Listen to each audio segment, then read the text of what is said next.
बहुत ही beautiful sunrise का view मिलता है। सामने पहाड़ है तो सामने का व्यू भी बहुत ही अच्छा दिख रहा है। And B very careful because ये सीधा आंख पे आ जाता है। आई ओ तेरी। सो जैसे कि आप देख सकते हो ये सारे पार्ट्स हैं जो मैंने ऑर्डर किए हैं 600 F2 के लिए। सो एक ऐसा इस तरह का कुछ लेटर है जो आपको टाइप करके जो है सेंड करना होता है। का सामान ऑनलाइन मिल रहा है शोरूम में।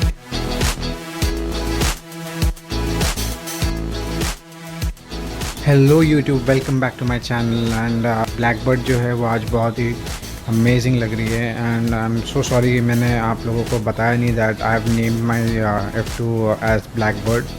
सो आज कोई लंबी राइड नहीं करने वाले हैं, बस मैं यहाँ से पेट्रोल पंप तक जाने वाला हूँ। आज इन दोनों के डिस्क पैड्स भी चेंज करने हैं आगे पीछे के। एंड अगर आप देख सकते हो तो ये जो नंबर प्लेट है ये भी गिर गया है। So I can not ride long. तो चलिए चलते हैं।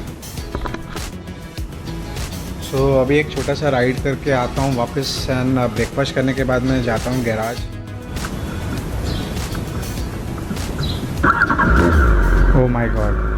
Early morning listening to this inline 4 symphony is just so crazy.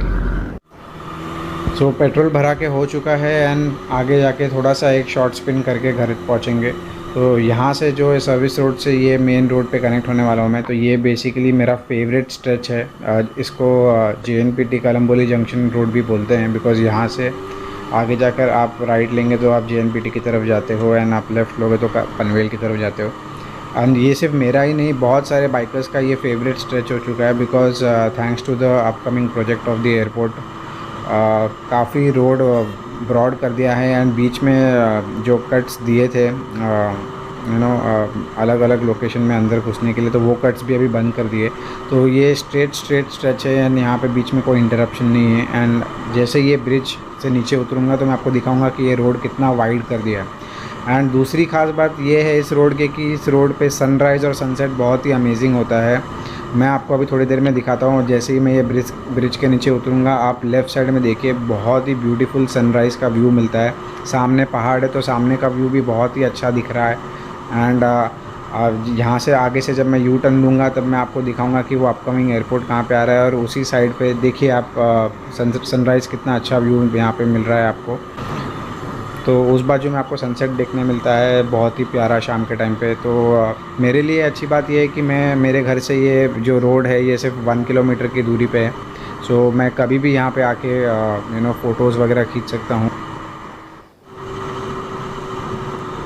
तो थोड़े ही आगे यहाँ पे जो है एक यू टर्न आएगा एंड एक लेफ़्ट एंड एक राइट आएगा। तो लेफ़्ट जैसे कि मैंने बताया था कि टुवर्ड्स पनवेल जाता है एंड राइट जो है जो हम ब्रिज के नीचे से आगे से राइट लेंगे तो that will go towards Puran and JNPT। But हमें जाना है वापस घर तो मैं यहाँ से ही यू टर्न ले लूँगा। एंड जो आगे जो राइट लेके हम जाते हैं वो भी काफ़ी ब्रॉड कर दिया है रोड। तो कभी वहाँ पे भी आपको मैं वहाँ का भी शॉट्स लेकर दिखाऊँगा। तो जैसे कि मैं बता रहा था आपको लेफ़्ट हैंड साइड पे जो अपकमिंग प्रोजेक्ट आ रहा है मैं आपको दिखाता हूँ ज़रा। सो बेसिकली ये जो पूरा एरिया है यहाँ पर अपकमिंग प्रोजेक्ट आने वाला है। तो ये फ़िलहाल के लिए जो ग्रीनरी और ये जो लैंडस्केप यहाँ पे आपको सारा नज़र आ रहा है ये सब कुछ सालों के बाद में नहीं दिखेगा। तो ये जो व्यू है इसका मज़ा हम अभी ले लेते हैं एंड इन फ्यूचर आज तो मैं थोड़ा घाई में हूँ but in my next vlog और मे भी कभी नेक्स्ट में यहाँ पे उतर के पूरा आपको प्रॉपर एक ड्रोन शॉट दिखा दूँगा एंड कुछ अच्छे फ़ोटोग्राफ्स भी खींच लूँगा। एंड यही वो जगह है जहाँ पे अपकमिंग एयरपोर्ट आने वाला है। और शाम के टाइम भी यहाँ पे काफ़ी सारी भीड़ होती है, काफ़ी सारे लोग आते हैं सनसेट का सिर्फ व्यू देखने के लिए और बहुत सारे फ़ोटोज़ खींचने के लिए। बिकॉज़ एक्चुअली में यहाँ पे जो इवनिंग टाइम में सनसेट होता है वो बहुत ही प्रिटी लगता है। जो स्काई है and the view which they get it is very beautiful for someone who is a good photographer. So यहाँ से लेफ़्ट लेके जब मैं 1 किलोमीटर अंदर जाता हूँ तो मेरा बिल्डिंग आ जाता है। एंड जैसे कि मैंने बताया था कि ये रोड जो है वो it is like very close to my house. तो मेरे लिए एक बहुत अच्छी बात है। But the sad part is that मुझे उस रोड पे पहुंचने के लिए इस रोड से गुजरना पड़ता है। एंड आप देख सकते हो कितने खड्डे हैं, कितना बेकार रास्ता है ये। एंड कभी कभी I feel very scared riding my CBR on this road because if I am with a pillion तो कभी कभी शायद वो स्पीड ब्रेकर में स्क्रैप होने के भी उसके चांसेस लगते हैं मुझे, एंड कभी कभी थोड़ा सा हल्का टच भी हो जाता है। एंड दूसरा सबसे ख़राब चीज़ ये है कि इस रोड पे कुत्ते कहीं से भी आ जाते हैं, CBR की आवाज़ सुनते हैं कहीं से भी आ जाते हैं, and they directly pounce on me, तो इट इज़ वेरी रिस्की। तो सामने ही मुझे 2 कुत्ते नज़र आ रहे हैं and I need to be very careful because ये सीधा आंख पे आ जाते हैं। आई ओ तेरी तो जैसे कि मैंने बताया कि ये यहाँ पे पता नहीं कहीं से भी कुत्ते आ जाते हैं यार, कुछ समझ में नहीं आते हैं।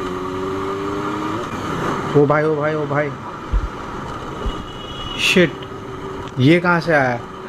कुछ समझा ही नहीं वो कहाँ पे छुपा हुआ था। तो इसी के बारे में मैं बात कर रहा था कि ये सब छुपे हुए होते हैं और पता नहीं सडनली आवाज़ सुन के सीधा अटैक करने आ जाते हैं। एंड आप लोगों ने नोटिस किया होगा कि जब वो आया तो मुझे मेरे बाइक का डायरेक्शन भी चेंज करना पड़ा, which is actually risky because सामने से भी कोई गाड़ी आ सकती है। So right now I have reached home and ऊपर जाकर अभी नाश्ता कर लेता हूँ एंड बाद में आपको सारे पार्ट्स दिखा देता हूँ कि मैंने क्या क्या ऑर्डर किया था, एंड उसके बाद मिलते हैं गराज में।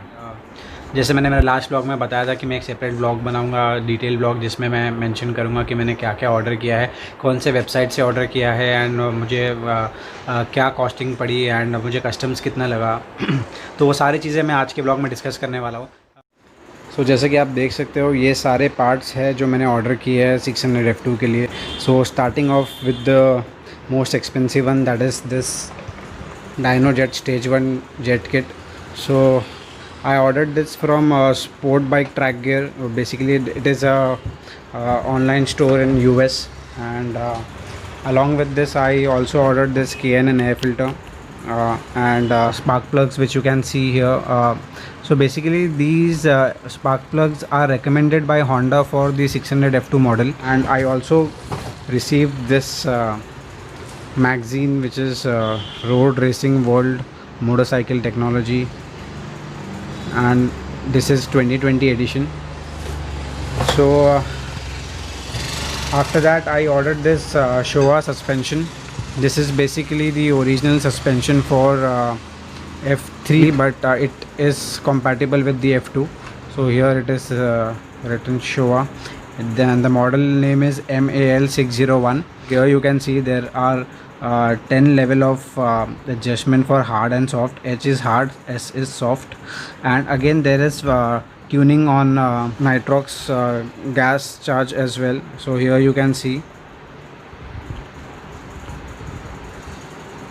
and the camera is not able to take it. Okay, now it is clear. So you can see here we have the adjustability for compression, soft and hard. I ordered this K&N oil filter as well, but not from US. This has been purchased from a Indian company which is LRL Motors. This is basically the rear disc rotor, because my 600 F2's rotor is actually rusted and damaged. So I have ordered this from Amazon for around 1500 rupees, and this particular thing is nothing but the fuel filter. It's just a gold plated cover on this. So let me just open this for you. So this is how it it opens, and here it is the fuel filter, you can see. And then we have the disc pads, which I have ordered from AliExpress along with the fuel filter. So these two things I have ordered from AliExpress. Basically ये सारी चीज़ें मैंने order की है। तो मैंने आपको already बता दिया है कि मैंने कौन से वेबसाइट से कौन से पार्ट्स ऑर्डर किए हैं। फिर भी मैं यहाँ पे एक लिस्ट आपको दिखा देता हूँ कि मैंने कौन से वेबसाइट से क्या क्या पार्ट्स ऑर्डर किया है। सो अगर आपके पास भी एक इम्पोर्टेड स्पोर्ट्स बाइक है जिनके पार्ट्स आपको यहाँ पे अवेलेबल नहीं मिल रहे हैं, तो ये सारे वेबसाइट से जहाँ से आप ऑर्डर कर सकते हो, बिकॉज़ ये मेरा पर्सनल एक्सपीरियंस रहा है। तो प्रोडक्ट इज़ गुड, एंड जो शिपिंग है वो भी बहुत टाइम पे हो रही है, specially sport bike track gear का एंड बूनस्ट्रा का, बिकॉज़ मुझे 10 डेज़ के अंदर जो शिपमेंट थी वो इंडिया पहुँच चुकी थी। यहाँ पे आने के बाद कस्टम्स में थोड़ा 2-4 दिन और लग जाता है। तो बेसिकली मैं आपको प्रोसेस बता देता हूँ कि जब यहाँ पे आप कोई भी पार्ट ऑर्डर करते हो बाहर से, तो कस्टम के पास जब ये आता है तो these 2 websites give shipments through DHL। तो आपको DHL से कॉल आएगा जहाँ पे आपको वो पूछेंगे कि आपने ये जो बाइक का पार्ट है वो किस चीज़ के लिए ऑर्डर किया है। अगर आपकी पर्सनल व्हीकल है या आप इसको सेल करने वाले हो, पर्पस क्या है ये पार्ट ऑर्डर करने का। तो अगर आपकी पर्सनल व्हीकल है तो ये आपको एक ऐसा इस तरह का कुछ लेटर है जो आपको टाइप करके जो है सेंड करना होता है along with your Aadhaar card. ये आपको स्कैन करके DHL का जो भी कस्टम डिपार्टमेंट हैंडल करता है उनके ईमेल ID पे आपको ये सेंड करना होता है। एंड उसके बाद में वो आपको एक कस्टम इनवॉइस भेजते हैं जिसमें आपको कस्टम पेमेंट करना पड़ता है। When once the custom payment is done तो आपका वहाँ से शिपमेंट रिलीज़ होता है एंड विद इन 1 और 2 डेज़ वो शिपमेंट आपको मिलता है। तो ये रहा पूरा एंटायर प्रोसेस। तो in case if anybody who has a imported sports bike and wants to order तो ये सारे वेबसाइट्स है जैसे AliExpress है, बूटस्ट्रा है एंड स्पोर्ट बाइक ट्रैकर है। तो ये सारे वेबसाइट से वो ऑर्डर कर सकते हैं।